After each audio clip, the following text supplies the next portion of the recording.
मुझे हैरानी है, इतने वर्षों में जितनी भी सरकारें यहां रही हैं, उन्होंने इस ऐतिहासिक क्षेत्र को, इस पूरे क्षेत्र को अपने हाल पर ही छोड़ दिया।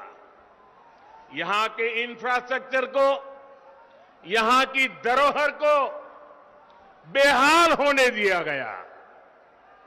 मुझे बताया गया है कि वंदे मातरम भवन, जहां बंकिम चंद्र जी 5 साल रहे, कहते हैं कि वो तो बहुत बुरी हालत में है। ये वो भवन है जहां उन्होंने वंदे मातरम की रचना को लेकर मंथन किया। वो वंदे मातरम जिसने आजादी की लड़ाई में नए प्राण फूके, हमारे क्रांतिवानों को नई ताकत दी, मातृभूमि को सुजलाम सुफलाम बनाने के लिए हर देशवासी को प्रेरित किया। वंदे मातरम सिर्फ इन 2 शब्दों ने गुलामी की निराशा में जी रहे देश को नई चेतना से भर दिया था। ऐसे अमर गान की रचना करने वाले के स्थान को न संभाल पाना बंगाल के गौरव के साथ बहुत बड़ा अन्याय है, और इस अन्याय के पीछे बहुत बड़ी राजनीति भी है। ये वो राजनीति है जो देशभक्ति के बजाय वोट बैंक, सबका विकास के बजाय तुष्टीकरण को बल देती है। आज यही राजनीति बंगाल में लोगों को मां दुर्गा की पूजा से रोकती है, उनके विसर्जन से रोकती है। बंगाल के लोग वोट बैंक की राजनीति के लिए अपनी संस्कृति का अपमान करने वाले ऐसे लोगों को कभी माफ नहीं करेंगे।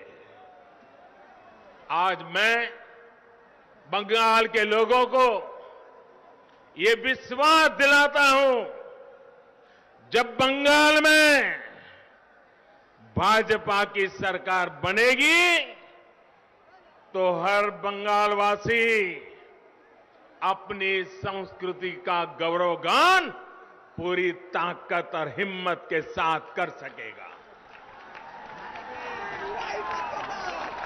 कोई उसे डरा नहीं पाएगा, कोई आपको दबा नहीं पाएगा। भाजपा उस सोनार बांग्ला के निर्माण के लिए एक काम करेगी जिसमें यहां का इतिहास, यहां की संस्कृति दिनों दिन और मजबूत होगी।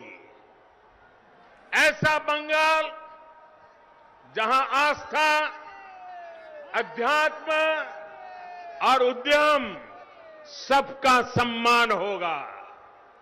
ऐसा बंगाल जहां विकास सभी का होगा, तुष्टीकरण किसी का नहीं होगा।